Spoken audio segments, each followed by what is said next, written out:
Muy buenas noches, estimados doctores y doctoras. Reciban una cordial bienvenida a nombre de nuestra institución ANDAP. El día de hoy vamos a dar inicio a este curso especializado de Derecho Civil, el mismo que estará a cargo por nuestro ponente, el doctor Emilio José Valareso Reyes, quien es especialista en Derecho Civil. Asimismo, nuestro ponente a la fecha viene ejerciendo la docencia universitaria en diversas universidades. El más importante lo hemos considerado en la Universidad de San Martín de Porres y Lima. Estimados doctores, también para que esta sesión se desarrolle de manera activa, dinámica, pueden encender sus cámaras. Aquellos que desean realizar su pregunta también lo pueden formularlo en el chat o en su defecto pueden alzar el icono de la mano. Se les va a habilitar el audio a cada disciplina. Este curso, estimados doctores, también viene siendo organizado por el Ilustre Colegio de Abogados de Cañete con una certificación de 150 horas académicas. Indicarles que la certificación va a ser exclusivamente firmada solamente por el decano del Ilustre Colegio de Abogados de Cañete. Con ello, aquellos que desean postular a la Junta Nacional de Justicia es totalmente válido. Bien, estimado doctor Emilio, con ello le doy el pase para dar inicio a esta sesión. Muchas gracias, doctor.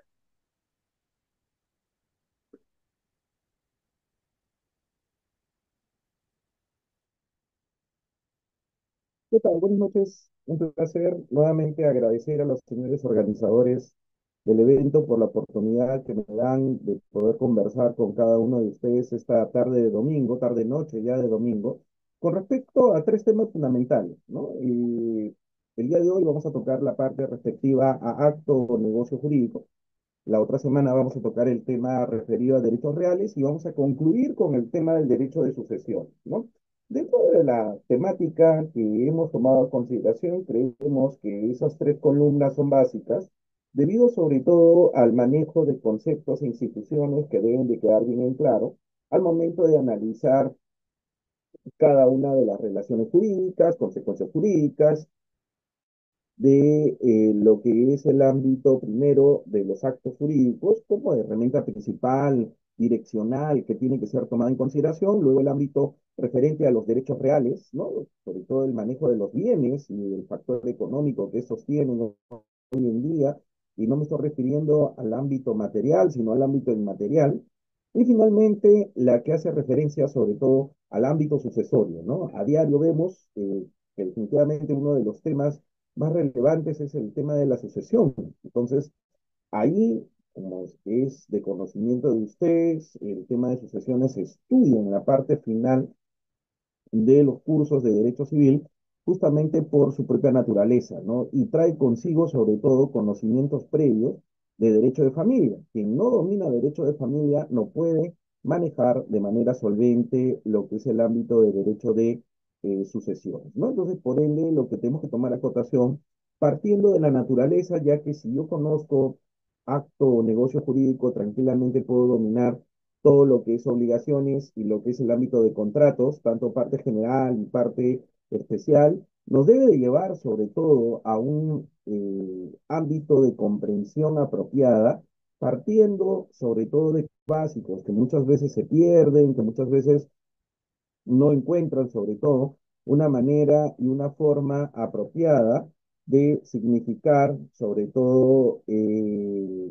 las referencias que tengan que darse justamente con respecto al manejo de los conceptos que vamos a utilizar durante la sesión, ¿no? Entonces eso es básico. También como bien manifestaba la señorita organizadora, el tema también va de manera relevante a ustedes comiencen a interactuar algunas dudas, ¿no? O sea, el ámbito doctrinal, si bien es importante, no podemos dejar de lado que el tema va a estar ligado sobre todo al manejo de los conceptos que muchas veces al momento de ejercer la profesión, cuando vamos a donde un juez, cuando hacemos un determinado recurso, ya sea de apelación o el tema de la demanda, no está debidamente claro, inclusive hasta para los jueces, ¿eh? Al momento de entender y aplicar una determinada institución jurídica como tal, ¿no? Entonces, esa es la idea.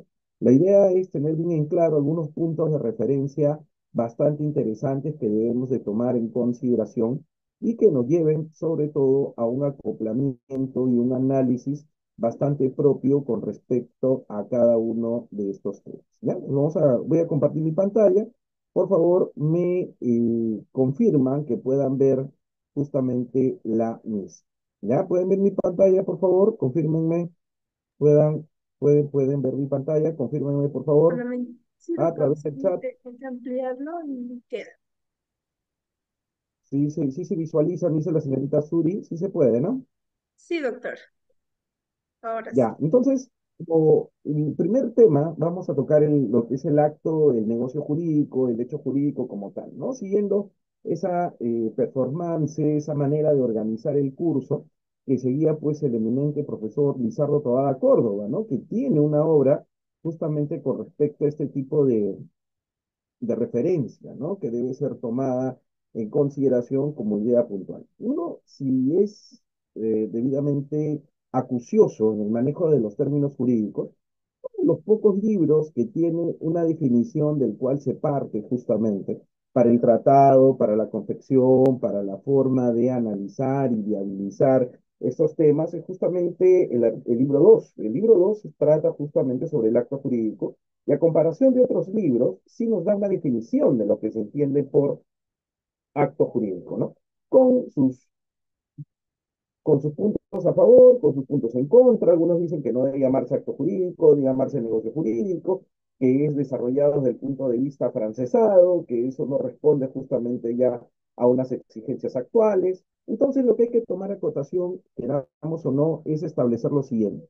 El tema del acto o negocio jurídico no es un tema nuevo. Eso es lo primero. Lo que hay que tomar a cotación, y así lo manifiestan numerosos autores como Fernando Vidal, Aníbal Torres, es que va a insistir sobre todo conceptos que, si bien no son iguales, para el ámbito del manejo dentro del Perú son equivalentes. Entonces, lo primero que hay que tomar como una idea referencial es analizar justamente lo que es el ámbito referido al artículo 140, ¿no? Su naturaleza, sus referencias, ¿no? Y sobre todo hay que tomarlo como una idea súper básica para el manejo de lo que son los conceptos que estamos tomando en consideración. Si yo abro mi código civil y reviso justamente el artículo 140, me voy a encontrar justamente con lo que es el concepto de manifestación de voluntad, ¿no? Pero todo acto o negocio jurídico tiene como referencia principal un hecho, pero no cualquier hecho, porque puede haber hechos jurídicos como hechos no jurídicos.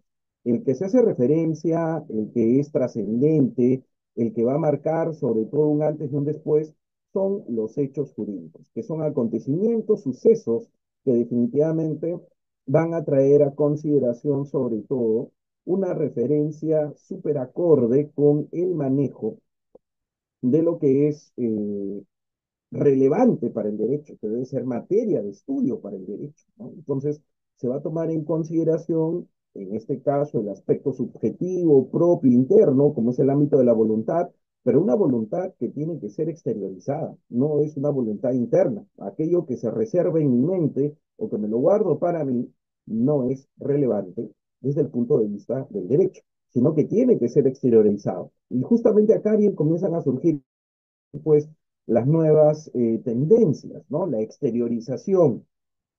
Tradicionalmente, estas se han venido dando de manera oral, de manera escrita, como también aquella que se deducía, ¿sí o no? Expresa o tácita, es en los conocimientos y los anales del derecho. Manifestación expresa, allá, tiene que ser de forma escrita o tiene que desarrollarse de forma verbal, ¿no? Oral, como se dice. Y la otra era de forma tácita, es decir, se deduce el comportamiento, la manifestación de la persona como quiere efectivamente lograr y hallar ese determinado resultado, tomando en consideración los intereses que se tienen, ¿no? Pero otro punto que también es sumamente interesante y que debe ser materia siempre de reflexión, ¿no? Cuando uno enfrenta justamente este tipo de situaciones, es que esa voluntad es una voluntad que está limitada, es decir, que va a encontrar respecto de ella una especie de frontera jurídica que tiene definitivamente que establecerse como una especie de límite con respecto a la aplicación de una determinada institución. Y esto va sobre todo en el manejo de lo que es la licitud, ¿no? En el Perú no puede existir acto o negocio jurídico que no sea lícito. La licitud, ¿no? Ya habla, inclusive ya lo vamos a ver en la parte estructural, ¿no? El fin lícito, ¿no? El objetivo lícito, objeto física y jurídicamente posible, ¿no? Se suele confundir esos dos términos, pero lo que hay que tomar en consideración como idea referencial, sobre todo para el manejo de cada uno de estos atributos de una forma bastante referencial, es que tiene que estar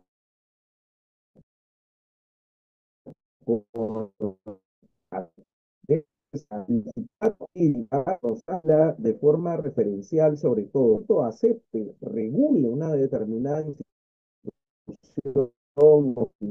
para llegar sobre un determinado punto de referencia, ¿no? Entonces eso hay que tomarlo en consideración como idea bastante apropiada, sobre todo en el manejo, ¿no? Que tenga que establecerse como idea principal, sobre todo al momento de estudiar cada uno de estos atributos que son materia, pues, de análisis, ¿no? Que tenemos que tomar en consideración como una idea referencial, ¿no? Este cuadro, por ejemplo, es un cuadro que yo lo obtuve de una obra del maestro José León Barandarán, justamente que él fue el ponente del libro segundo del Código Civil de 1984, y él va a manifestar, sobre todo de forma adecuada, una manera de deducir la construcción del concepto que él tomaba en consideración. Recordemos, él estudió el concepto de acto jurídico bajo el Código Civil de 1936 y fue el principal ponente, sobre todo, del manejo principal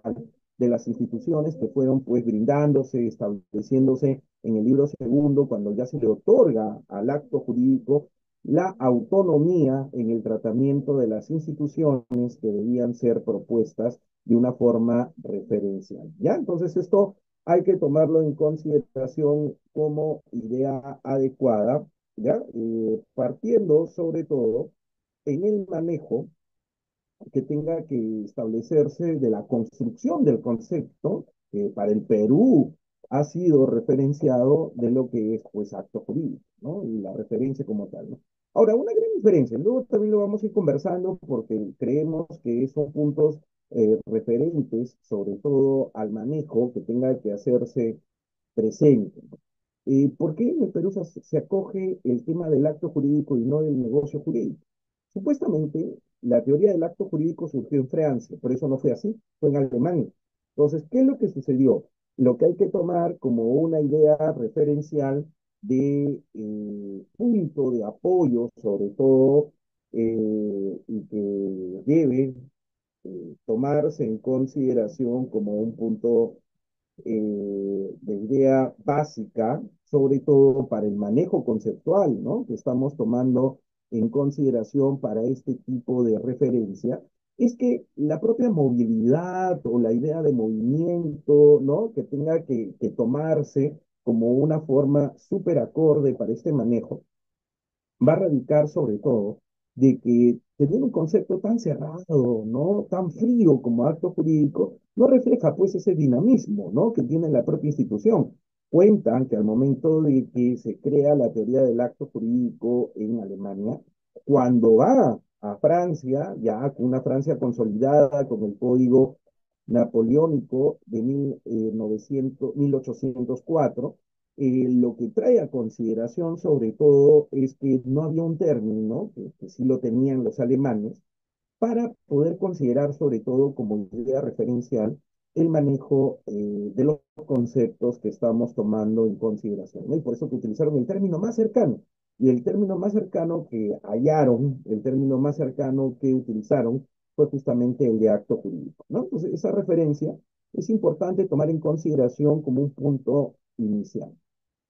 ¿Qué manifestaba el maestro José León Barañarán? ¿No? Que el hecho jurídico es todo acto o acontecimiento que tiene repercusión dentro del mundo del derecho, es decir, acarrean consecuencias dentro del ámbito jurídico, o sea, que es importante, que es trascendente, que es relevante y que va a traer consigo diferentes consecuencias que necesariamente tienen que ser tomadas en consideración, tienen que ser tomadas en cuenta para hallar sobre todo la verdadera idiosincrasia de que pueda ser estudiado, analizado por parte del derecho. Entonces, esta referencia va de la mano justamente con el manejo de cada uno de estos atributos y las situaciones que puedan sobre todo manejarse apropiadamente. Ahora, acá viene el tema. El acto jurídico es un hecho voluntario lícito, con manifestación de voluntad y cuyos efectos son deseados o queridos, porque responden justamente a la intención que tiene el sujeto de conformidad con el derecho objetivo, ¿no? Por eso habla que tiene que ser lícito. O sea, el derecho objetivo es un concepto que, por nuestros conocimientos, me estoy refiriendo a todos de forma general, nos habla del ordenamiento en sí. Es decir, nos está hablando de las normas, que son las que van a guiar, van a delimitar de forma adecuada este concepto, tomando en consideración los resultados que, de acuerdo a la aceptación del sistema peruano, le da a este concepto de forma propia. Entonces, por ende, lo que hay que tomar en consideración al referenciar sobre todo este concepto es que el tema del acto jurídico, que se deriva del hecho jurídico, es un concepto que está acorde con el sistema normativo, con el ordenamiento normativo vigente, o sea, no puede ir en contra de él, no puede de ninguna manera llevar a cabo lo que es el ámbito de este tipo de referencia de forma adecuada. ¿Ya? Entonces, el hecho jurídico es una especie dentro del hecho jurídico, ¿no? Basándonos justamente en este diagrama, ¿no? Que manifiesta sobre todo el maestro José León Barandarán al momento de examinar cada una de estas referencias. Pero también lo que hay que tomar a consideración es que el concepto que ustedes y yo estudiamos en el ámbito del 140 ha cambiado, ¿no? Entonces, si hablamos pues de los años 2000 y más abajo, cuando se dio el código 1984, los conceptos que hoy manejamos de acto, negocio jurídico, ya no son los mismos, ¿no? Entonces, las referencias tienen que estar sobre todo vinculadas a lo que es de forma puntual el manejo moderno de los conceptos que tienen que ser utilizados dentro de un determinado contexto actual, ¿no? Si uno revisa nuestro Código Civil en la parte del artículo 140, va a encontrarse, va a toparse, va a verse, ¿no? Que habla, hay mucha crítica con respecto a, sobre todo doctrinal, ¿no? El manejo de estos conceptos que han venido sobre todo especulándose y cuando se hace referencia sobre todo a lo siguiente, ¿no? Cuando uno plantea sobre todo el manejo y los cambios que se han venido dando, como por ejemplo con el tema de la capacidad, a mí me enseñaron agente capaz, ¿no? Hoy ya no dice agente capaz, hoy lo que habla es sujeto con capacidad de ejercicio. Entonces, mire usted, cuando dice, ¿no? El acto jurídico es la manifestación de voluntad destinada a crear, regular, modificar o extinguir relaciones jurídicas. O sea, esa primera parte, inclusive en el proyecto de profesor Muñiz, en la comisión Muñiz, se planteó que el artículo 140 se dividiera en dos. O sea, se dividiera tanto en la primera parte, el concepto, y en la segunda vinieran esos cuatro clásicos requisitos estructurales que debían de estar presentes justamente ante este tipo de referencia, ¿no? Entonces, ¿por qué hacemos acotación a esto? Porque ese concepto que fue dado en 1984 y que ya ha tenido 41 años, va a cumplir en noviembre de vigencia, no es el mismo que actualmente nosotros tenemos, por cuestión de tiempo, por cuestión de historia, por cuestión de evolución, por cuestión de modernidad, por cuestión de tecnología. Entonces, el operador jurídico, y cuando me refiero a operador jurídico, hago referencia sobre todo a todos aquellos que estamos inmersos dentro del ámbito del derecho, va a tener sobre todo como idea referencial el manejo conceptual que debe sobre todo aproximarse a una aplicación, y esto hay que tomarlo en consideración, a una aplicación actual del concepto como tal. ¿Saben? Entonces, antes decían, ¿no? Agente capaz. Esta era la redacción anterior. Acá está. Para su validez, ¿no? Y nos hablaba de ese contraste. Ustedes pueden ver la diferencia que se daba en aquella época, ¿no? Sobre todo en el concepto que se tenía de capacidad para ese punto de referencia, con lo que era justamente ahora el concepto como tal, ¿no? Y esto se debe sobre todo a las modificaciones que trajo consigo el decreto legislativo 1384, ¿no? El decreto legislativo 1384, que es un tema también muy rico para discutir, muy rico para reflexionar, porque nos habla de la capacidad civil de las personas con discapacidad. Entonces, ese cambio que trajo consigo, ¿no? Y que ha repercutido, miren, salió en septiembre del 2018, han pasado ya casi 7 años y los problemas continúan con respecto a la asimilación del concepto como tal, va a traer consigo sobre todo una reformulación de lo que son los atributos, como también una reformulación de lo que son los conceptos que tengan que establecerse oportunamente para llegar a lo que es el manejo adecuado y total de los conceptos que tenemos que tomar en consideración, ¿ya? Entonces, lo que hay que tomar como idea referencial, bueno, veo que se escucha un poco bajo, ahora sí se escucha mejor, por favor, confírmenme, ¿ya? Sí, a ver, se escucha mejor, a ver, por favor, temas del audio, a ver, se escucha mejor, confírmenme a través del chat, ¿ya? Sí, listo, ya, gracias, entonces vamos a ir viendo. A tomar en consideración, ¿no? Lo que dice el público con respecto a la exposición. Ahora, el tema va, y ya vamos a llegar a las 70 personas, ¿ah? Bueno, agradecer la convocatoria, ¿no? De la institución y todos aquellos que estamos en una tarde-noche de domingo dedicados justamente al estudio de estos temas claves, ¿no? Y yo les decía, ¿no?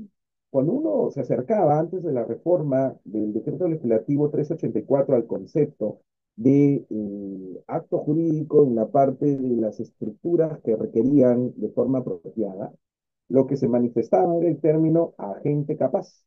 Ahora ya no es así. Si uno revisa la codificación, habla de plena capacidad de ejercicio, salvo las restricciones contempladas en la ley, ¿no? Entonces, ahí ya nos está hablando que dentro de esa forma de organizar esta institución tan importante, tan tradicional en el derecho de personas y en el derecho civil en general, como era justamente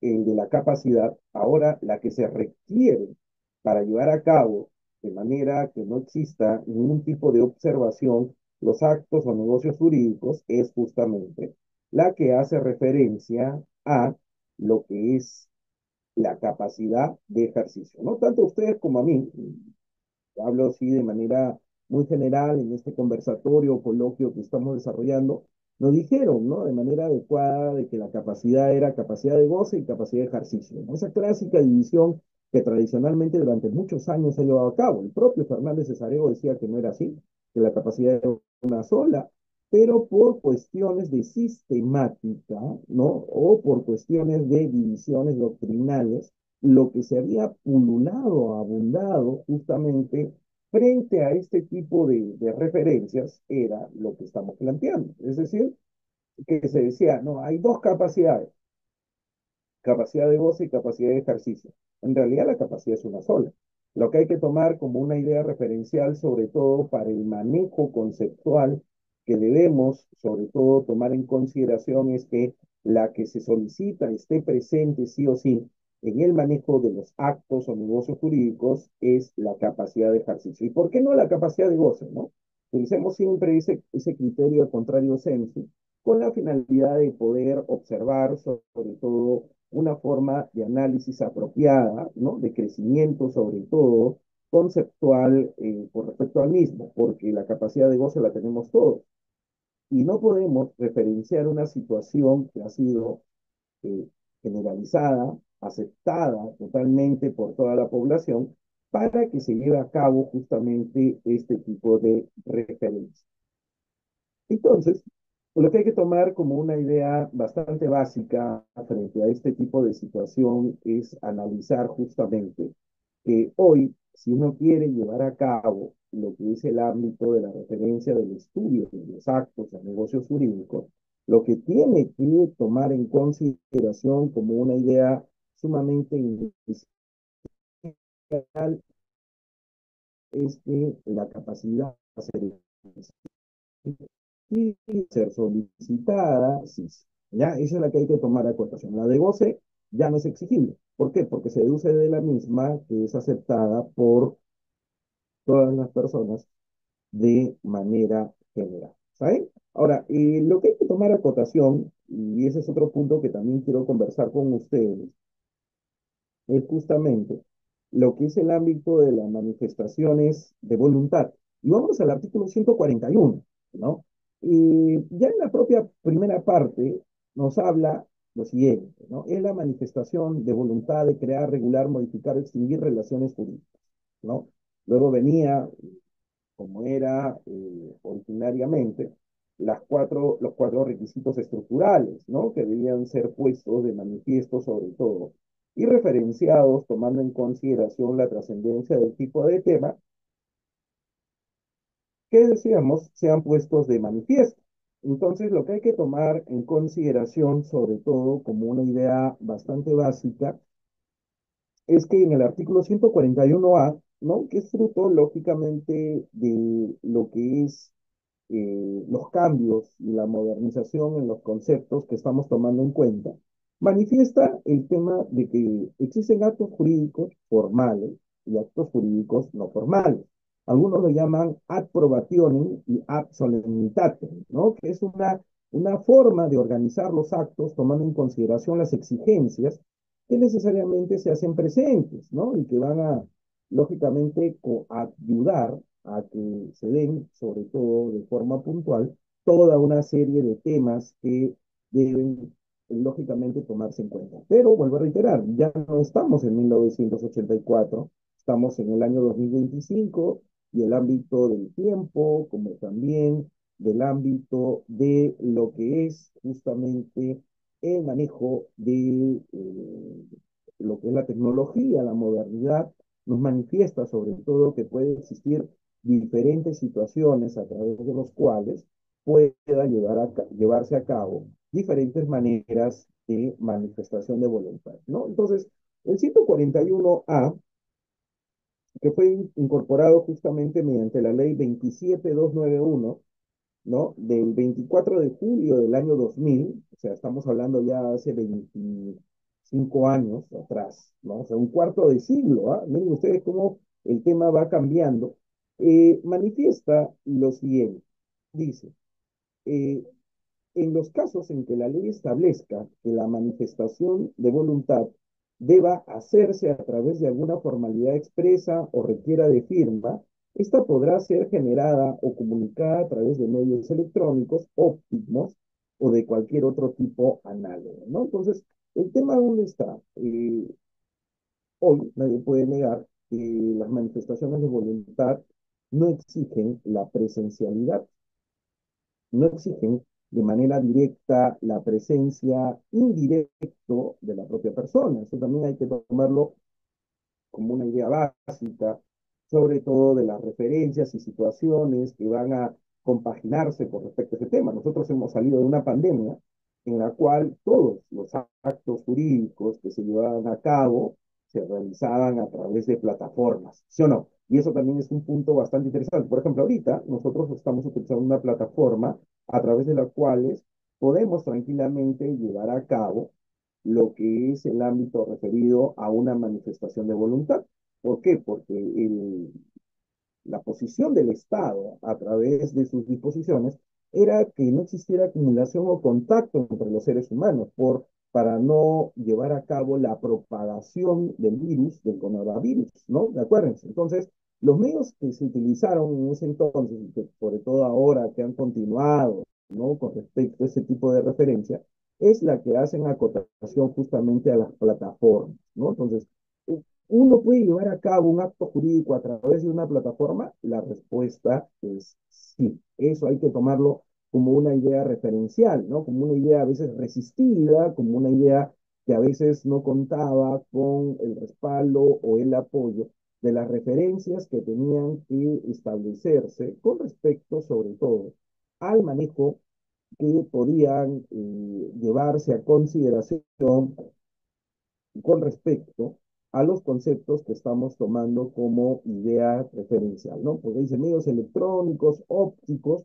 u otros análogos. O sea, el libro abierto, si podemos decir así, o la posición abierta que va a traer consigo, sobre todo, explicar y analizar una determinada pauta para poder entender en todo el sentido de la palabra este concepto que estamos llevando en consideración. Nos habla de toda posibilidad, no necesariamente presencial, sino, por ejemplo, a través de los medios virtuales que permitan, lógicamente, llevar a cabo, sin duda alguna, una forma de manifestación de voluntad. Ahora, una cosa es que la modernidad exija ese tipo de situación. Otro tema muy distinto es que no esté regulado, porque acá nosotros estamos frente a una situación sumamente genérica.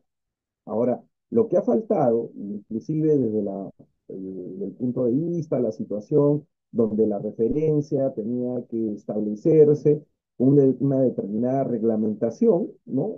No ha sido, sobre todo, expresado en muchos casos y ha traído consigo diferentes ópticas de solución que han podido manifestarse de forma adecuada, ¿no? Entonces, eso también hay que tomarlo como un punto de referencia importante, ¿no? Un punto de referencia importante porque, dice, tratándose de instrumentos públicos, la autoridad competente deberá dejar constancia del medio empleado y conservar una versión íntegra para su ulterior consulta. Por ejemplo, ahora todos los documentos, les comento, ¿no? Cuando uno va a una postulación, te dan un correo electrónico, te dan un drive, ¿no? Que es un enlace de almacenamiento. Entonces, todos los documentos no necesariamente tienen una presencia física, sino tienen una presencia virtual con un reconocimiento jurídico, ¿no? Y, por ejemplo, podemos ahí seguir indagando, profundizando, por ejemplo, lo que es el ámbito referido a la firma electrónica, la firma digital, que no son los mismos conceptos, pero que con las exigencias que han venido formándose, han traído a consideración referencias sumamente importantes en el manejo de lo que son los conceptos que hemos venido estudiando de forma adecuada. ¿Sabe? Entonces, eso hay que tenerlo como una idea súper acorde en el manejo de cada uno de estos atributos, ¿no? El otro día comentaba un conocido profesor de Derecho de Familia, ¿no?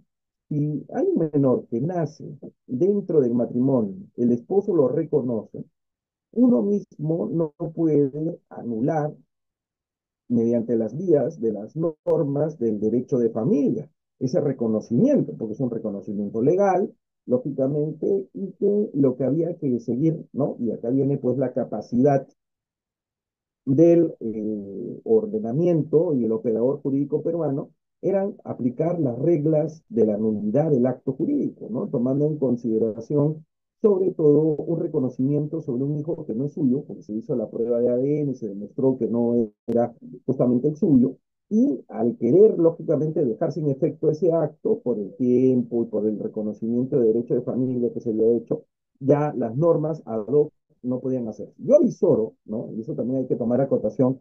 Y esto fue materia, sobre todo del quinto pleno casatorio, y eso también hay que tomarlo como una idea referencial.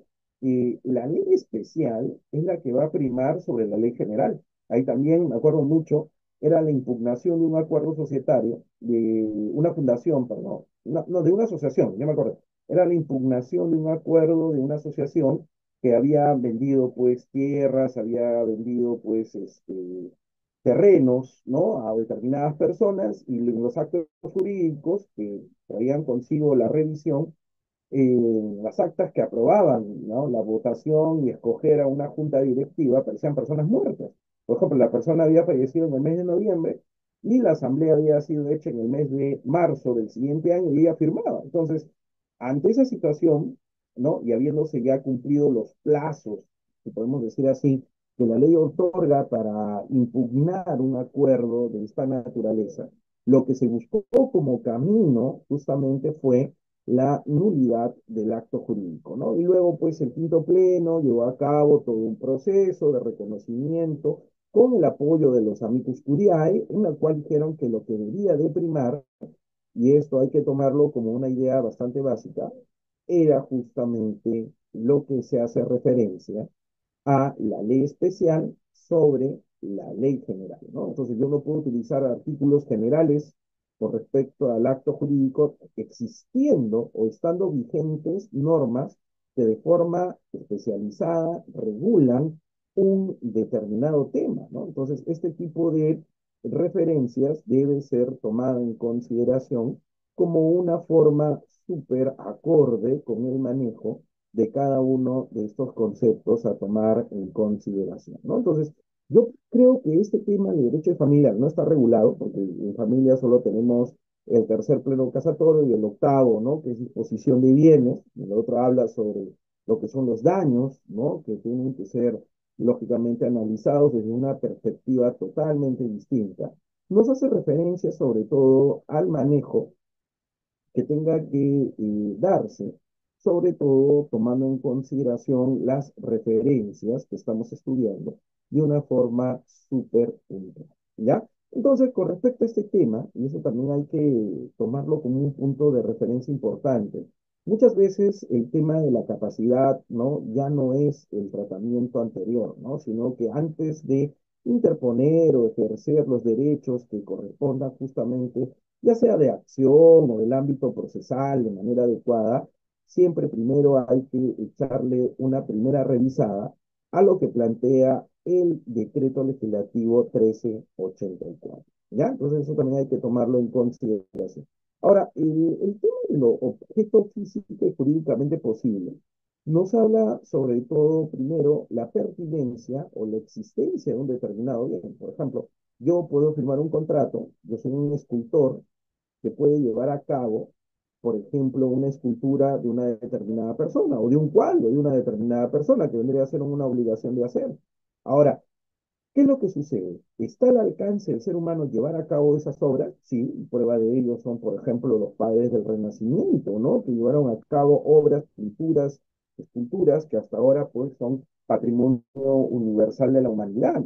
Ahora, lo jurídicamente posible no necesariamente va de la mano con lo físico. Y eso también hay que tomar la acotación, sino lo que trae como referencia importante es un filtro que va a desencadenar un reconocimiento por parte del ordenamiento, tomando en consideración sobre todo la trascendencia, la aceptación, el acompañamiento que el derecho otorga justamente a este tipo de figura de forma puntual. ¿Está bien?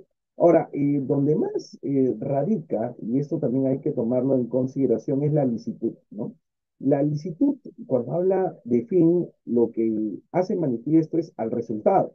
Es decir, el resultado tiene que estar acorde con lo que es el ámbito del derecho, es decir, la consecuencia, el resultado que va a presentarse, a desarrollarse, definitivamente dentro del ordenamiento nacional nos lleva ante todo a un manejo que traiga consigo referencias importantes en cada uno de estos puntos de análisis, ¿no? Entonces, la licitud dice que el resultado del desarrollo o consecuencia del acto o negocio jurídico tiene que estar acorde con lo que es el ámbito del derecho, ¿no? Es una referencia súper trascendental que debe ser puesta de manifiesto tomando en consideración los estudios y las referencias que el derecho hace justamente ante él, ¿no? Ahora, finalmente, la observancia de forma prescrita bajo sanción de nulidad. Aquí quiero detenerme porque va referida sobre todo a determinados actos o negocios jurídicos que tienen el carácter de solemne. Eso es lo primero que hay que tomar en consideración como una idea súper referencial. Es decir, tienen una idea de solemnidad. Es decir, si no se cumple, ¿no? Y eso también hay que tomar una forma bastante referenciada, sobre todo en el manejo de este tipo de referencia.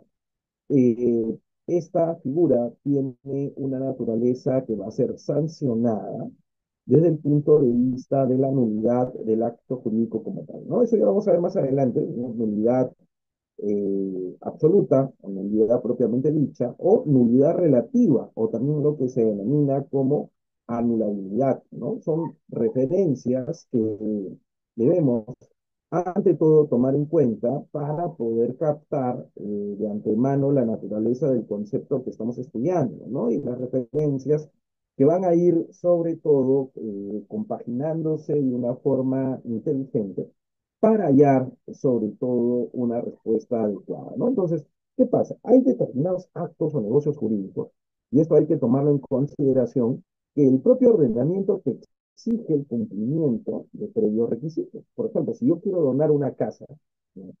Y esta casa es un bien inmueble, el propio ordenamiento me dice que tiene que ser llevada a cabo por escritura pública, ¿no? Y en la escritura pública, la única persona que la lleva a cabo, justamente, ¿quién es?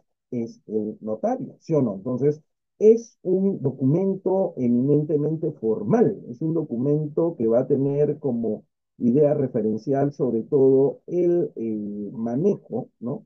Que tiene que hacerse presente justamente de las exigencias que el propio derecho va a poner frente a ti con la búsqueda de este tipo de resultados, ¿no? Con la búsqueda efectivamente de este tipo de consecuencias que debe ser propuesta de una forma bastante adecuada, ¿sabes? Entonces, hablar pues de nulidad, anulabilidad, hablar justamente de validez, invalidez, ¿no? Entonces, lo que es el ámbito de los efectos, ¿no?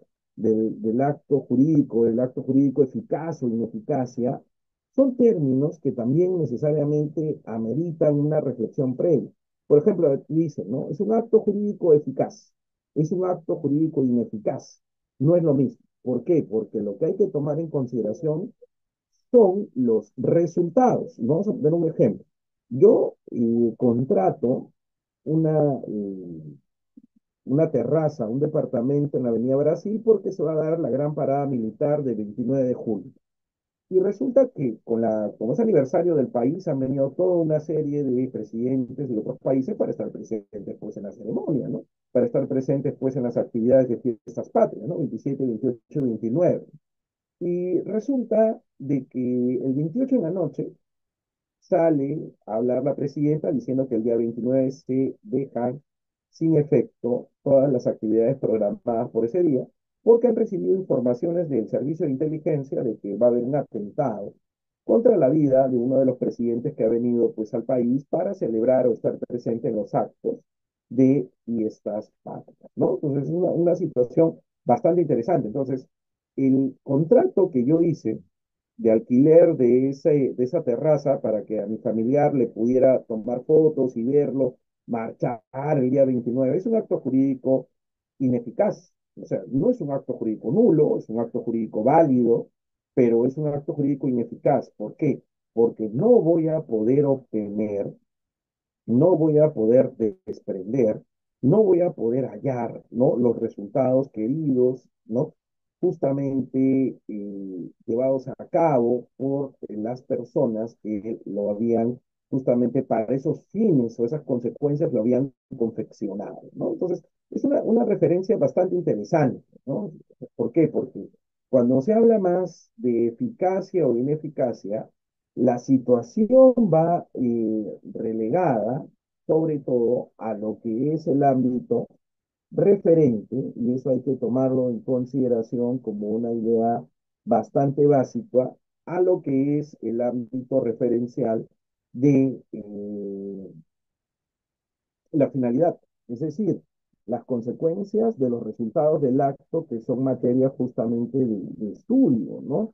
Que van a tener sobre todo una repercusión importante. En cambio, si yo hago un análisis donde lo que se te va a tomar en consideración es la estructura, ahí no voy a utilizar eficacia o ineficacia, ¿no? Sino ahí lo que voy a tomar como base es la figura de la nulidad y la anulabilidad.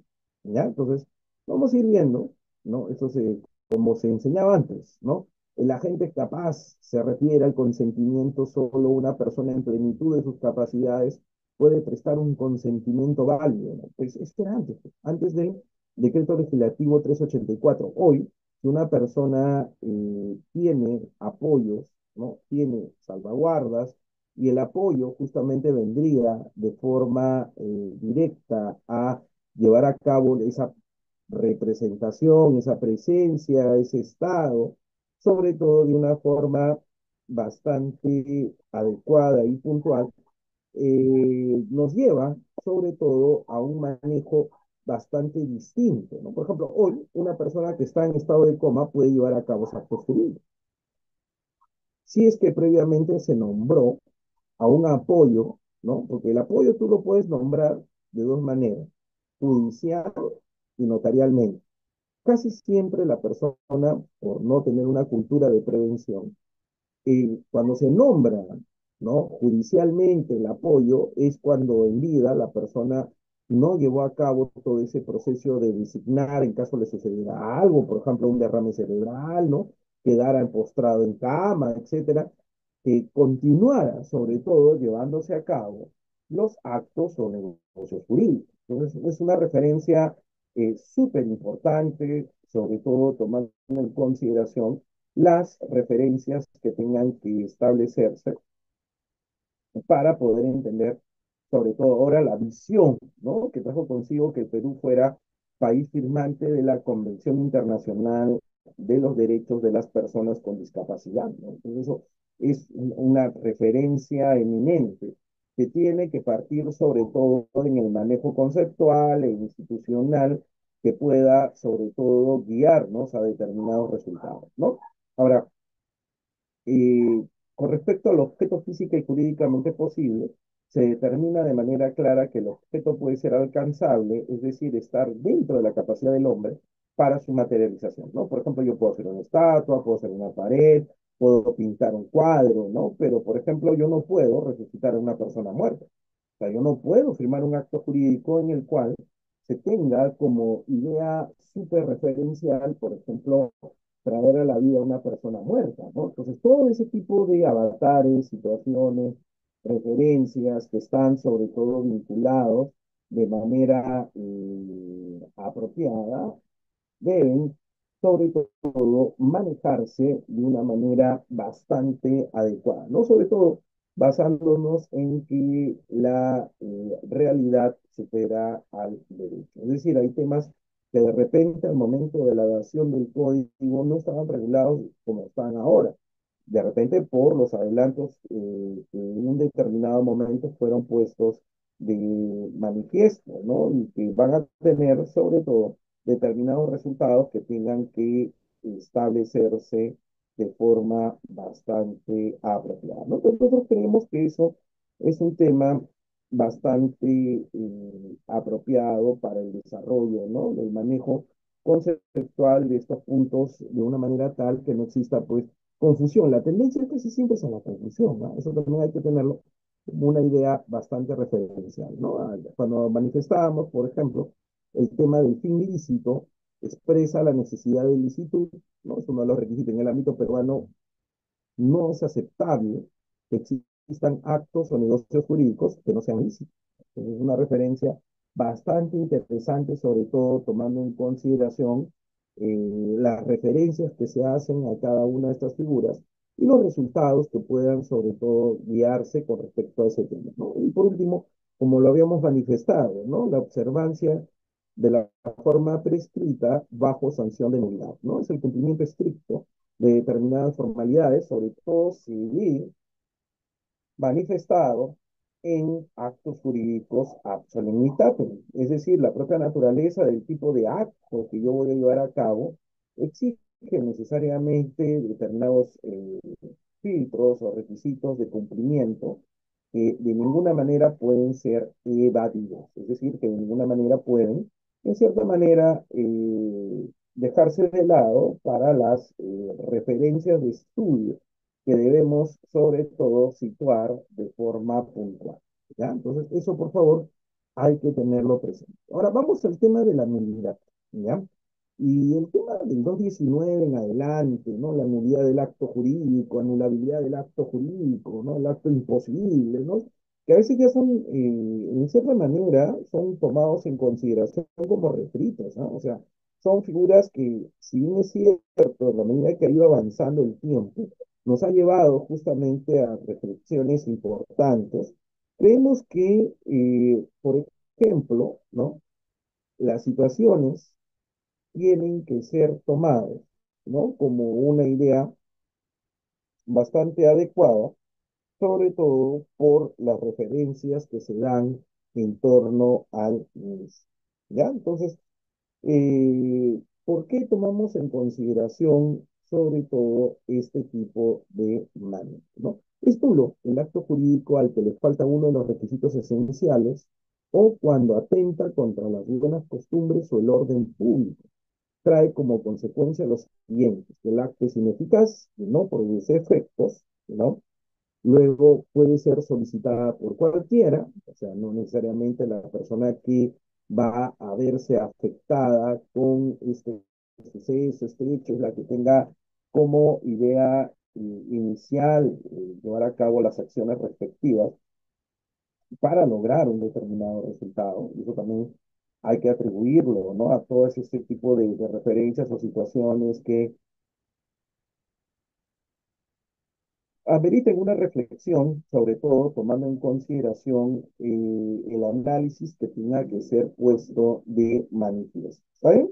Ahora, también puede ser solicitada por el Ministerio Público, ¿no? El Ministerio Público no solo ve temas vinculados al ámbito del derecho penal, y eso es lo primero que hay que tomar en consideración de forma plena, ¿no? Y eso es verdad. ¿Por qué? Porque se suele vincular la presencia del Ministerio Público solo para temas penales, y eso no es así. Lo que hay que tomar en consideración son referencias importantes, tomando en cuenta sobre todo el manejo que tenga que orientarse a determinados resultados, ¿no? Entonces, este tipo de referencia, lógicamente, va a ir conservándose, desarrollándose hasta alcanzar, sobre todo, un manejo súper referencial de los conceptos que estamos analizando, ¿no? Ahora, ¿qué hay que tomar en consideración? Y esto hay que tomarlo como una idea plena. El concepto de la presencia del Ministerio Público se da sobre todo porque el Ministerio Público representa a quién, representa a la sociedad, ¿no? Ese es otro punto también sumamente interesante que debe sobre todo dejar bien claro las referencias que estamos estudiando y las situaciones donde estas van a tomar en consideración, ¿no? O sea, es el representante de la sociedad, ¿no? En un proceso. Ahora, el tema de declararlo por oficio por parte del juez también es otro tema bastante a tomar en consideración. ¿Por qué? Porque el juez aplica el derecho, el juez administra y regula lo que es la judicatura, la jurisdicción, ¿no? La jurisdicción es el poder de ver que tiene el Estado de administrar justicia. Entonces, por ende, las situaciones que van a desprenderse del mismo nos hablan plenamente de resultados que deban ser puestos de manifiesto de una forma bastante adecuada como tal. Y por último, un acto jurídico nulo jamás puede ser subsanado porque simplemente el acto no puede tener una acogida, no puede tener necesariamente una manera de eh, ser estudiada o analizada por el derecho por el propio contenido que tiene, ¿no? Por la propia relevancia que va a tener sobre todo frente a ello y las situaciones que van a derivarse justamente de ellas, ¿no? Entonces, eso hay que tenerlo como una idea referencial. Ahora, ¿qué es lo que hay que tomar en cuenta ante este tipo de referencia, ¿no? Sobre todo ante este tipo de situaciones que son materia justamente de análisis, ¿no? Sobre todo tomando en consideración los puntos que estamos tomando como una forma bastante referencial en el manejo, ¿no? De los conceptos que deban ser puestos de manifiesto, ¿no? Entonces, lo primero o el primer acercamiento que tiene que ser puesto de manifiesto ante este tipo de situación es no solo guiarse del manejo conceptual que muchas veces se maneja del concepto de nulidad, ¿no? De acto jurídico nulo, sino sobre todo las referencias que puedan verse, construirse, ¿no? De tal forma que tenga una situación bastante consecuente, ¿no? Y miren, el artículo 218 dice cuando falta la manifestación de voluntad. Es el primer inciso, ¿no? O sea, la manifestación de voluntad, sea el medio que uno tenga, eh, debe de quedar de forma indubitable. ¿Qué significa? Que no exista duda sobre el verdadero deseo o inclinación subjetiva que quiere que la persona se vea plasmada en el mismo. Cuando su objeto es física o jurídicamente imposible, o sea, indeterminable, ¿no? Como habíamos dicho, yo no puedo firmar un contrato en el cual, lógicamente, el objetivo principal del mismo es resucitar a una persona, ¿no? Sea, esa es una situación también bastante interesante que debe plasmarse, sobre todo para las referencias que tengan que construirse en torno a ello, ¿no? Luego, cuando su fin sea ilícito, o sea, yo contrato a una persona para que le robe a otra, yo contrato a una persona, no, y esto ya no es el ámbito del derecho civil, sino esto va ligado al ámbito del derecho penal, por ejemplo, una persona para que mate a otra, bajo la figura del sicariato, ¿no? Pero esa es una figura que no es materia de estudio del derecho civil, sino que es materia de estudio del ámbito del derecho penal, ¿no? Entonces, esas referencias, sobre todo hay que tomarlo como idea referencial, ¿no? Como una idea bastante clara, sobre todo en el manejo que se ha venido dando para este tipo de referencias, ¿no? Sobre todo tomando en consideración los efectos que queremos presentar, ¿no? Cuando adolezca de simulación absoluta, la simulación es fingir. Ahora, la simulación absoluta y relativa, la diferencia es lo mismo. Radica en lo siguiente. La simulación relativa existe un acto jurídico que está escondido y que solo es de conocimiento de las partes. En cambio, en la simulación absoluta no existe absolutamente nada. Es decir, no hay ningún acuerdo interno reservado que se va a dar entre las personas, es el que verdaderamente va a guiar sus resultados de forma puntual. ¿Ya? Ahora, cuando la ley lo declara nulo, eso también es un tema bastante interesante, ¿ah? Porque aquí no va de la mano con la estructura o la aplicación que el propio derecho va a tener respecto de este conjunto de figuras de forma puntual, sino aquí, sobre todo, la referencia importante va a estar presente, sobre todo cuando la ley, o sea, de manera propia, de manera directa, va a encontrar justamente en este tipo de referencia una determinada sanción, ¿no? Entonces, eso es lo que hay que tomar como una idea súper básica, sobre todo en el manejo de estos conceptos, y que en un determinado momento pasan desapercibidos, ¿no? Ahora, la nulidad, dice, ¿no? Nulidad absoluta, nulidad relativa. La nulidad absoluta es la nulidad propiamente dicha, ¿no?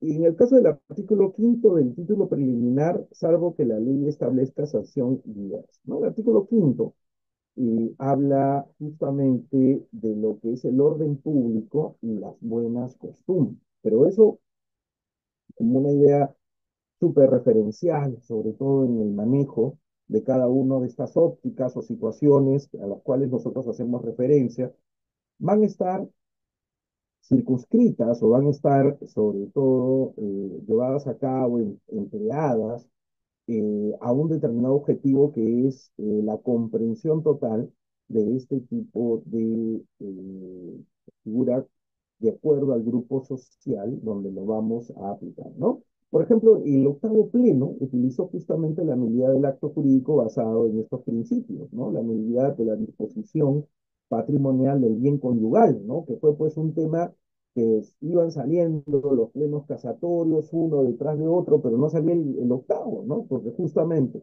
la gravedad como la trascendencia del tema ameritaban sobre todo una referencia súper apropiada en el manejo conceptual que se venía sobre todo haciendo referencia a cada uno de estos puntos de manejo de forma apropiada. ¿Ya? Entonces eso hay que tomarlo en consideración como una idea principal con respecto a este tipo de referencia que estamos estudiando, justamente para tomar como una idea básica para este tipo de referencia, ¿no? Ahora vamos a lo que es el ámbito, sobre todo, del manejo que tenga que darse a la nulidad relativa, ¿no? O sea, la gran diferencia, inclusive cuando uno lleva sus estudios de pregrado, y algo antes que termine con el capítulo sobre todo bastante acorde con este tipo de manejo, es que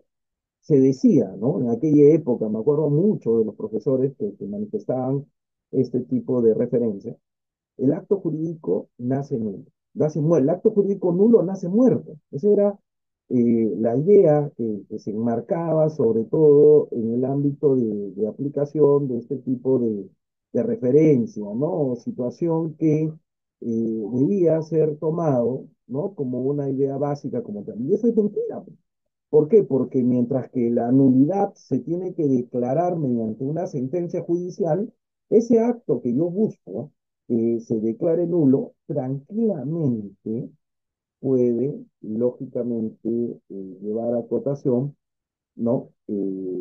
Lo siguiente, ¿no? Sobre todo como idea, sobre todo bastante básica, ¿no? Y puede seguir teniendo efectos y muchas veces irreversibles, ¿no? Entonces, ese tipo de situación nos amerita un replanteamiento conceptual, ¿no? Y también tomando en consideración los efectos o resultados que puedan, sobre todo, acompañar de forma adecuada cada uno de estos requerimientos. ¿Ya? Entonces, con respecto a la anulabilidad, nos habla que el acto es eficaz, o sea, el acto va a tener como una idea bastante clara y evidente los resultados que puedan emanar de ella, pero al haber sido confeccionado con ciertos defectos, corre el riesgo de ser, efectivamente, y esto hay que tomarlo en consideración, de ser declarado, sobre todo, y esto hay que tomarlo en consideración, de ser considerado, pues, justamente invalidado, ¿no? El acto es eficaz mientras no sea declarado inválido y no puede ser reclamada por cualquiera, sino por aquel que la ley le faculta. O sea, ya el ejercicio, a diferencia del acto jurídico nulo, donde se especificaba qué personas eran los titulares del mismo, en el acto jurídico anulable, solo va a ser como consecuencia determinada de la participación de determinadas personas. Sobre todo nos habla del ámbito de las partes. O sea, las partes van a hacer, ¿no? De una manera sumamente clara y evidente las situaciones donde éstas se plantean, ¿no? Ahora, si uno analiza, ¿no? Ha habido un cambio ahí en el artículo 221, inciso uno. Antes, como decía, por incapacidad relativa de la gente. Pero el tema de la incapacidad relativa pues ya fue descartado, ¿no? Con el artículo 42 y las modificaciones que puedan, sobre todo, someterse, hacerse, referenciarse en torno a los resultados, ¿no? Si uno analiza el 221, el nuevo texto, dice por capacidad de ejercicio restringida, en la persona contempladas en los artículos 1 al 8 del artículo 44, ¿no? Entonces, acá ya la referencia antes, pues nosotros manejábamos, ¿no? El concepto de ciego sordo, sordo mudo, ¿no? Ebrio habitual, ¿no? Todas esas serie de figuras pues han cambiado totalmente de ubicación y de sentido dentro del manejo del estudio de lo que son las referencias, sobre todo aplicables dentro del ámbito del acto o negocio jurídico, ¿no? Entonces, no puede ser reclamada solo por cualquiera, sino solo por aquel que el sistema normativo lo faculta y opera retroactivamente el acto, es como si no hubiera existido. Y eso también es un punto a tomar a consideración porque nos permite ver que ese retroceso pueda tranquilamente originar determinadas consecuencias, ¿no? O sea, determinados puntos de análisis que queramos o no deben ser puestos de manifiesto, ¿no? O sea, así lo manifiesta, por ejemplo, cuando la ley lo declara anulable, por simulación, cuando el acto real que lo contiene perjudica el derecho de un tercero, por vicio resultante del error, dolo, violencia o intimidación, ¿no? Entonces, esto hace referencia sobre todo a las diferentes posiciones que van a ir confeccionándose con respecto a darle validez a un determinado tema, ¿no? Una determinada situación que efectivamente debe ser impartida, analizada, tomando como idea básica sobre todo los resultados que queremos sean puestos pues de manifiesto, ¿no? Y que no deben de ninguna manera guiarnos a un resultado que no es pues el oportuno, ¿no? Entonces, primero la convalidación, luego la titularidad de solicitar una anulabilidad, no lo puede pedir cualquiera, solo las personas implicadas, ¿no? Ahora, el tema está también de que hay situaciones que, por ejemplo, ¿no? Cuando venía el error, el dolo, la violencia física como la violencia psicológica, ¿no? En la idea principal, sobre todo, que de esta se tiene, lo primero que hay que tomar en consideración es que cuando se presenta un vicio de la voluntad, el acto jurídico no es nulo, sino anulable. Entonces eso también rescata, sobre todo, este tipo de referencias como los resultados que puedan, sobre todo, manifestarse apropiadamente, ¿no? Entonces, ello hay que manejarlo así, hay que tomarlo como una idea súper acorde, ¿no? Con lo que realmente estamos estudiando y las situaciones que puedan, sobre todo, desprenderse de ellas, ¿no? O sea, hablar de nulidad, hablar de anulabilidad, hablar pues, justamente de cada uno de estos puntos de criterios que van a estar, sobre todo, manejándose, nos lleva a que los conceptos de acto jurídico, negocio jurídico, ya no sean realmente lo que eran antes, ¿no? Entonces, hasta allí, para seguir avanzando, hemos hablado justamente de esta primera parte, más que todo operativa. Vamos a ir observando algunos puntos, algunas preguntas, ¿ya? Para ir avanzando, para que no nos gane el tiempo. Ya estamos aproximadamente casi 7:40, así que vamos a ir viendo algunas preguntas que ustedes desean realizar, ya sea porque esto no es un monólogo, esto es una conversación sobre un tema tan interesante, práctico y erudito como es el ámbito del acto o negocio jurídico. ¿Ya? Entonces, la primera pregunta nos hace Elvis a Tao. Dice, ¿no? Doctor, en una sesión de consejo se realiza en plena asamblea la sección de pedidos. Por ejemplo, un alcalde realiza una actividad comunitaria en la población, pero después se aprueba en sesión de consejo, pero por conductos regulares que primero se aprueba cualquier actividad en sesión de consejo y después aprobada, ahí recién se realiza dicha actividad en la comunidad. Eso es así, doctor, sobre todo si la actividad es cuestiones económicas de los recursos que son recaudados. Entonces, pregunto, ¿por qué es así?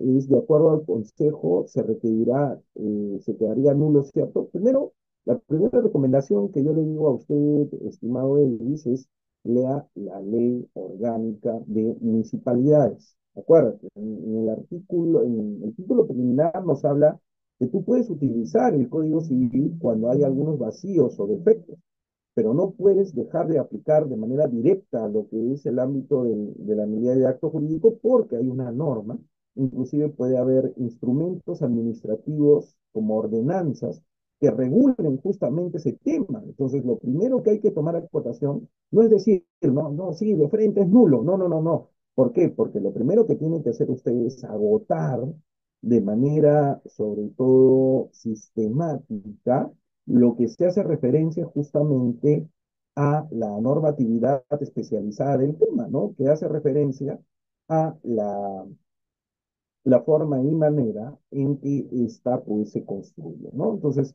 primero la ley orgánica de municipalidades, el reglamento, como también pues las ordenanzas que estén vinculadas al tema que permitan tener una visión y sobre todo más profunda en el ámbito de tratar de dar una respuesta apropiada a este tipo de situaciones. Ahora, si dice, ¿no? Si existiera algún vacío, deficiencia en la normatividad ad hoc, recién se recurrirá a la que se haga referencia a los actos o negocios públicos, ¿no? Es otra referencia también bastante interesante, sobre todo tomando en consideración cada una de estas referencias, ¿no? Y las situaciones donde definitivamente nos llevan a establecer el manejo que estamos tomando en consideración para dar una respuesta coherente ante este tipo de planteamiento. ¿Ya? Esa es la primera pregunta. ¿Alguna otra pregunta más, por favor, para ir avanzando? Justamente el primer aviso, el señor, a ver, permítame. Buenas noches. Está bien. Rosa Céspedes. Vamos a ver qué es lo que plantea Rosa. Dice, en base a su ejemplo sobre la inscripción de la partida de nacimiento sobre un tercero que es inducido en error, para firmar a un niño, la madre sabiendo que no es su hijo, ya, lo hace reconocer, pero luego de 5 meses va la señora y el verdadero padre a inscribirlo y el niño tiene una duplicidad de partida de nacimiento. Lo que se pide es nulidad del acto jurídico o la anulabilidad. Buena pregunta, es una situación bastante interesante y bastante común, doctora Rosa, a lo que es el ámbito del derecho de familia, ¿no? Entonces, ¿qué están haciendo los abogados? Los abogados, lógicamente yo digo, esto va a desencadenar si es que no está adecuadamente regulado en lo que es un pleno casatorio, ¿no? Tomando en consideración sobre todo el manejo que tenga que establecerse para los alcances de uso como tal, ¿no? O sea, primero, el tema de la impugnación de paternidad es un tema que está regulado en este código. Hay un tratamiento, hay sobre todo lo que es el ámbito del proceso, ¿no? Inclusive la intervención de los padres biológicos, ¿no? Y hay inclusive manifestaciones de por parte del Tribunal Constitucional a través de precedentes. Pero un precedente no es igual que una ley. O sea, yo tengo colegas que creen que un precedente es igual que una ley. El precedente establece criterios que puedan aplicarse próximamente a casos que tengan características similares.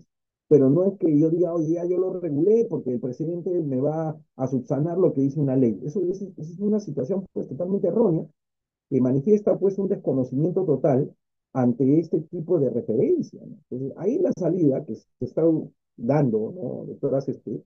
Es justamente la que trae a consideración como una idea súper referencial en la que va a estar presente sobre todo la nulidad del acto jurídico. ¿Por qué? Porque tú no puedes reconocer a algo como tuyo cuando en realidad tú no eres el padre, basándonos en el tema de la identidad. Entonces, lo que tendría que hacer ahí, como creación de una estrategia jurídica, ¿no? Es lo siguiente. Anulabilidad no es, primero. Entonces, primero, lo que hay que tomar a cotación es que existe una duplicidad de partidas de nacimiento. O sea, eso no es derecho civil, eso es derecho administrativo. Tendría usted que revisar lo que dice el reglamento de RENIEC, ¿no? La ley orgánica de la RENIEC con respecto al registro de inscripción de nacimiento. Entonces, primero, seguir el ámbito y luego judicializarlo. Y ahí recién buscar la nulidad del mismo, ¿no? Siguiendo justamente estos parámetros, ¿no? Que hemos venido mencionando con respecto a esta situación, ¿no? Yo lo que avisoro, y yo no soy Nostradamus, yo no soy un hechicero, ni nada por el estilo, es que se va a aplicar el mismo criterio que se hizo en el quinto pleno. ¿Por qué? Porque hay una ley especial, y lógicamente el tema traía consigo más atacarlo por el tema del derecho a la identidad que por nulidad del acto jurídico, ¿no? Como referencia importante, sobre todo de los resultados y situaciones que van a contemplarse justamente ante este tipo de referencias. ¿Ya? Eso es lo que yo le recomiendo, doctora Céspedes. Vamos acá. A ver, buenas noches. Celso nos dice, ¿cuándo participa el Ministerio Público? Mire, el tema del Ministerio Público, y eso también hay que revisarlo con su ley orgánica, el primer acercamiento que debe tomarse en consideración es que representa a la sociedad. Entonces, hay situaciones en las que definitivamente no se puede individualizar el derecho de acción. Eso es lo primero que hay que tomar como idea referencial. Entonces, las instituciones que forman parte del Estado, en este caso, pues, las que forman parte del Estado peruano y que tienen representatividad, ¿no? Y que tienen sobre todo las referencias, ¿no?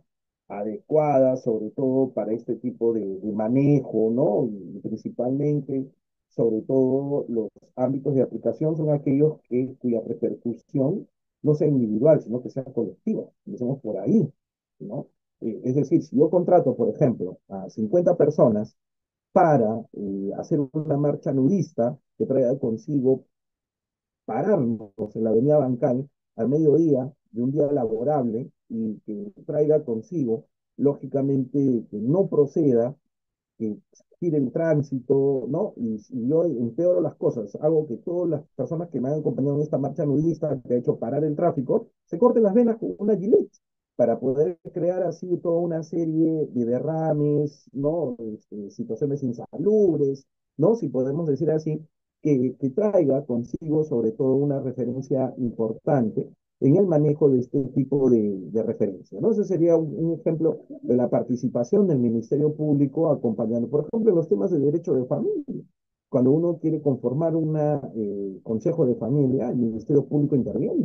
El Ministerio Público también interviene, por ejemplo, para nombrar un curador cuando la persona se encuentra en una situación de ausencia, ¿no? Cuando la persona no se encuentra en su domicilio, ¿no? Entonces, ese tipo de situación pinta de cuerpo entero, sobre todo, la participación y la trascendencia que puede verse sobre todo afectada en el manejo conceptual que pueda sobre todo traer determinadas respuestas de forma apropiada, ¿no? Entonces, creemos nosotros que el Ministerio Público, y esto también hay que tomarlo en consideración, se tiene la idea errónea que solo su participación se da pues en los casos del derecho penal, ¿no? Y eso no es así.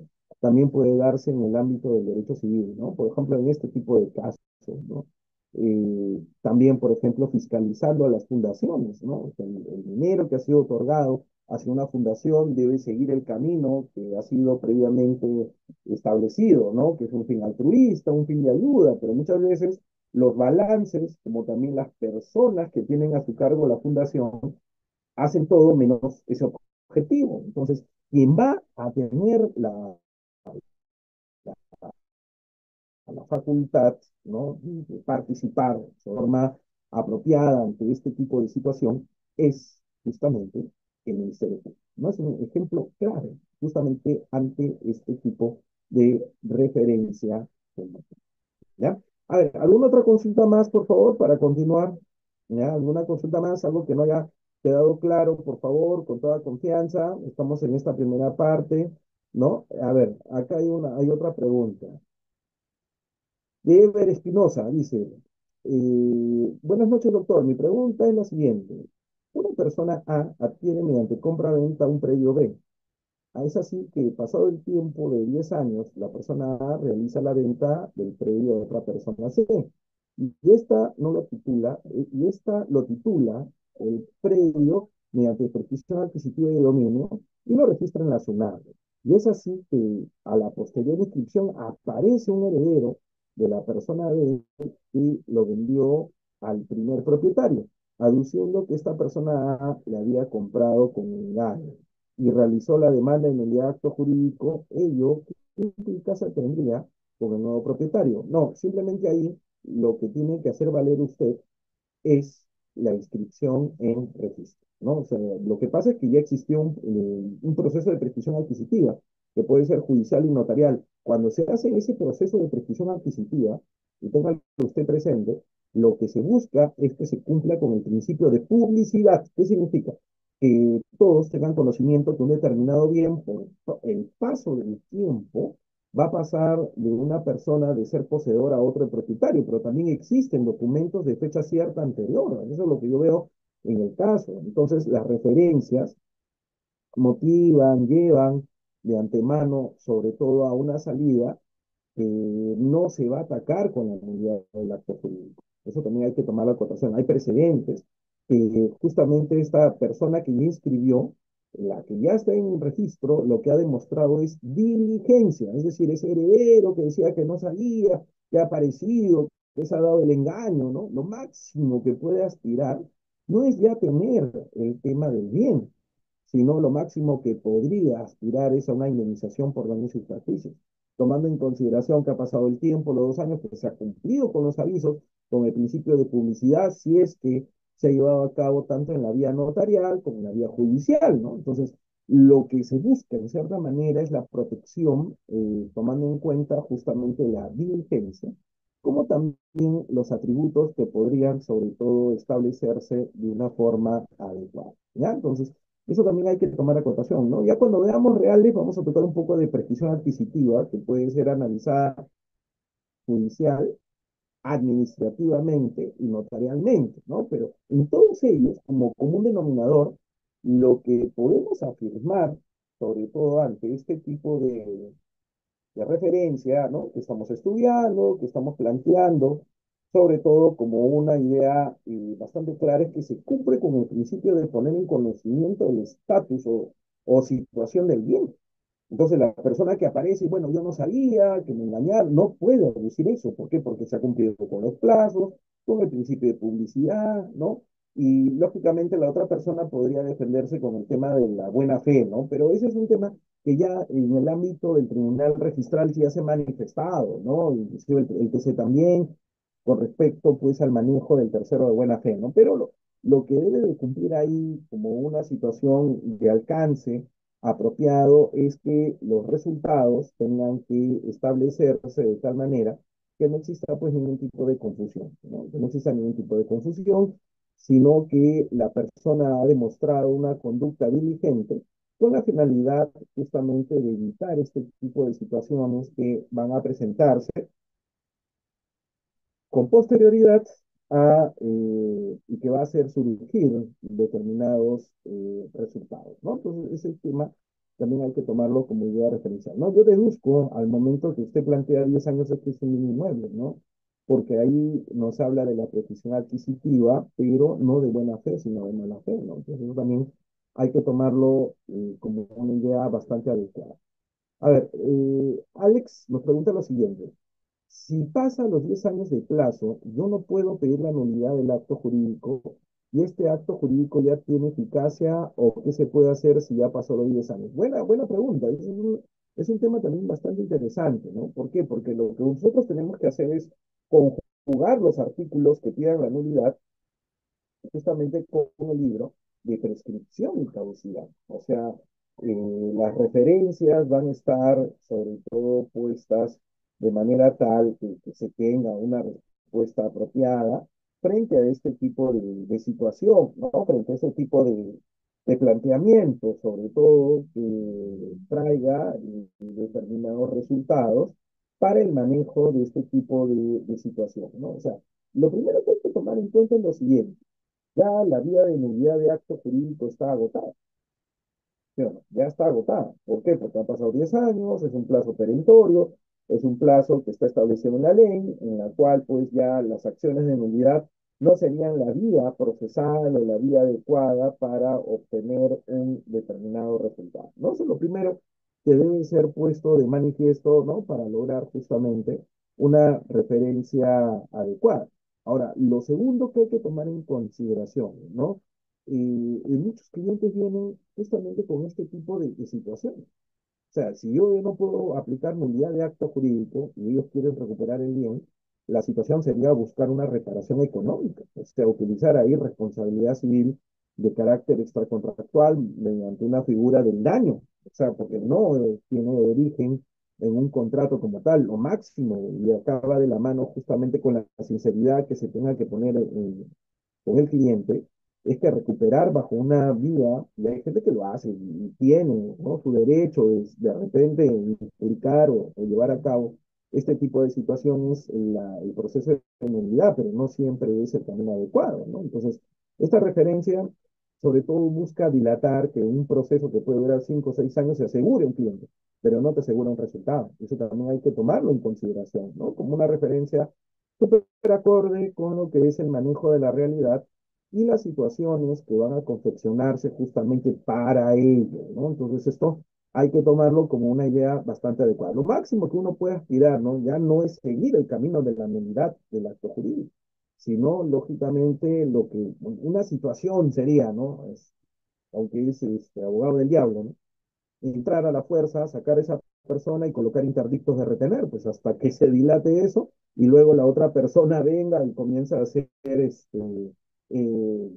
desalojo por ocupante precario, mejor derecho de propiedad, ¿me entiendes? Pues son estrategias ya que definitivamente no van a traer consigo la recuperación, ¿no? Sino simplemente tener la posesión y mantenerla, ¿no? Que es una figura totalmente distinta.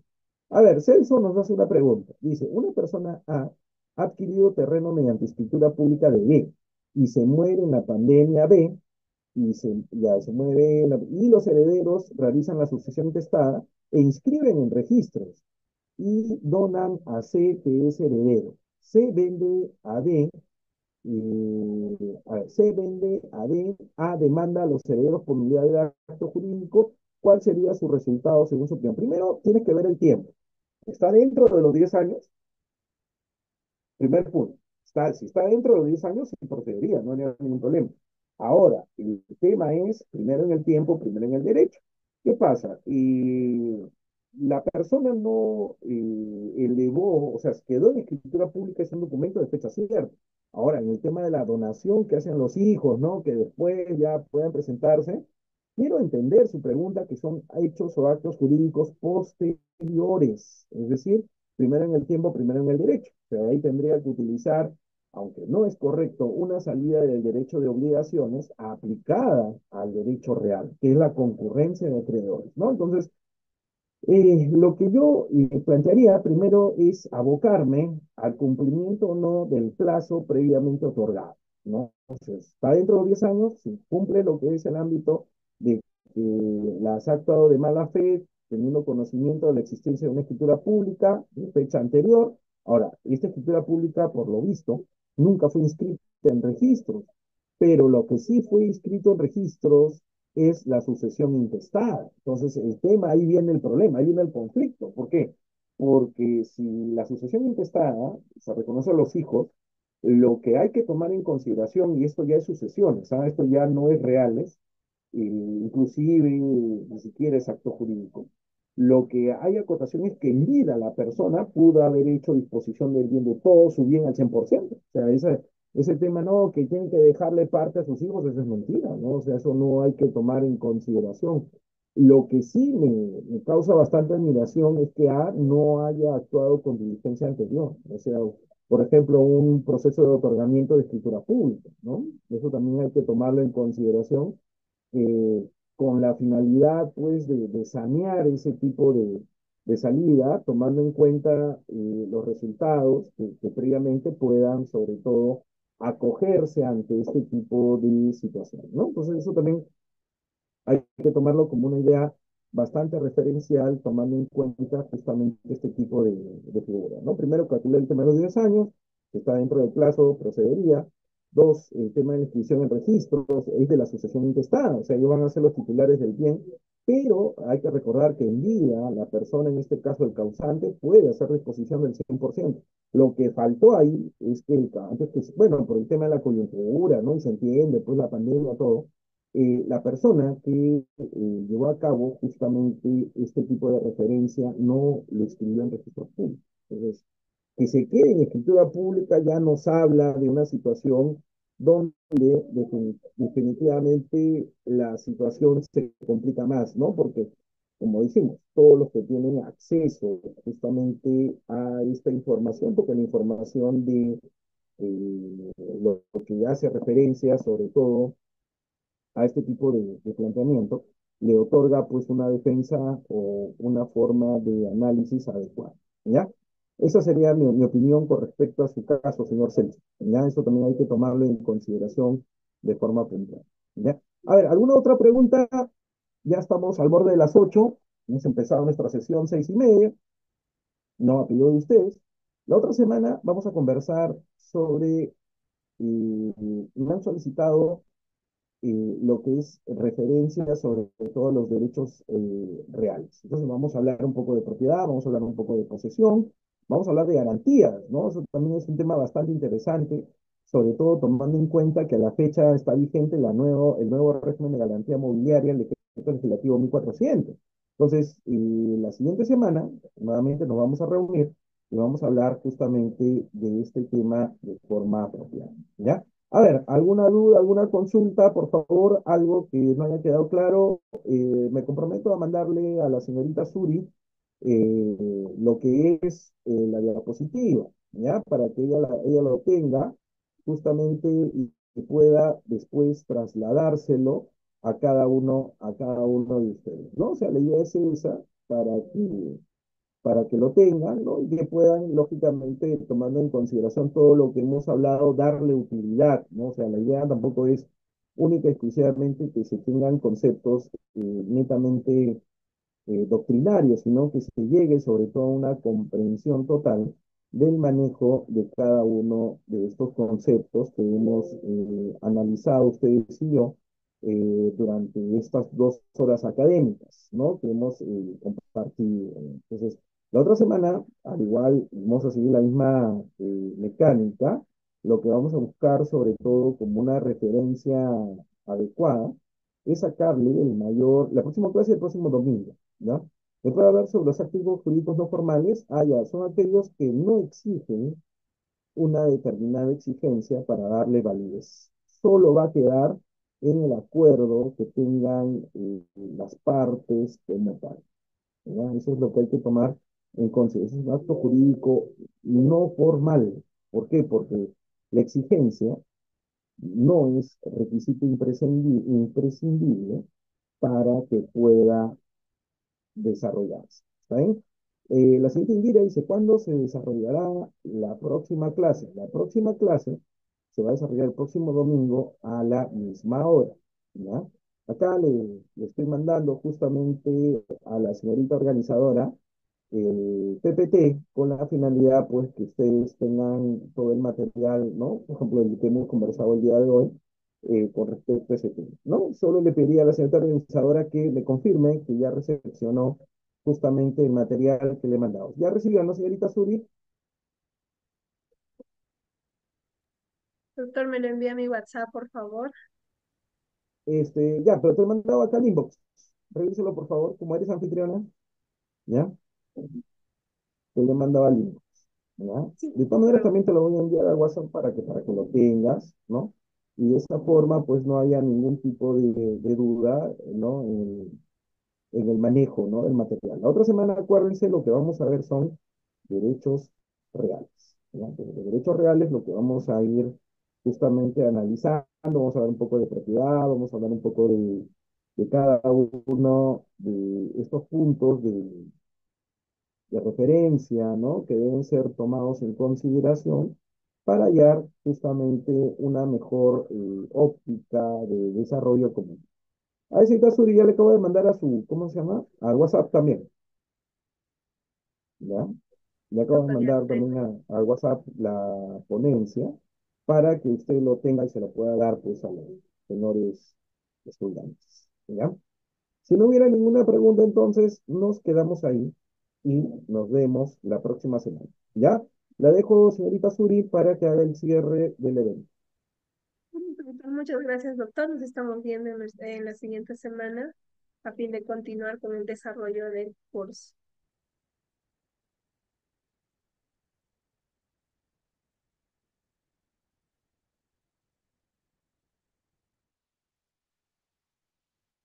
Bien, estimados doctores, también les agradecemos a cada uno de ustedes por habernos acompañado en esta sesión. La siguiente semana estaremos continuando con el desarrollo de los dos libros que todavía faltan por desarrollar. Con respecto a la clase de hoy, voy a habilitarlo en su aula virtual con el respectivo PPT, para lo cual ya se les ha brindado a los participantes que se encuentran inscritos su usuario y una contraseña con el que pueden ingresar sin restricciones. El acceso a la plataforma web es durante las 24 horas del día, pueden ingresar de acuerdo a su disponibilidad de tiempo. Con respecto a las inscripciones, estimados doctores, aún las inscripciones están disponibles. El costo de inscripción es de 80 nuevos soles. Con ello, ustedes van a acceder a su diploma tanto física y digital. Como les comentaba al inicio de la clase, el diploma que se les va a brindar es válido para los concursos públicos y privados, en específico aquellos colegas que desean postular a la Junta Nacional de Justicia, es de acuerdo a los lineamientos de esta institución. Dado que el diploma solamente será firmado por el decano del Colegio de Abogados de Cañete. Si no hay más preguntas en esta sesión, vamos a culminar y los esperamos en la siguiente semana. Muy buenas noches con cada uno de ustedes.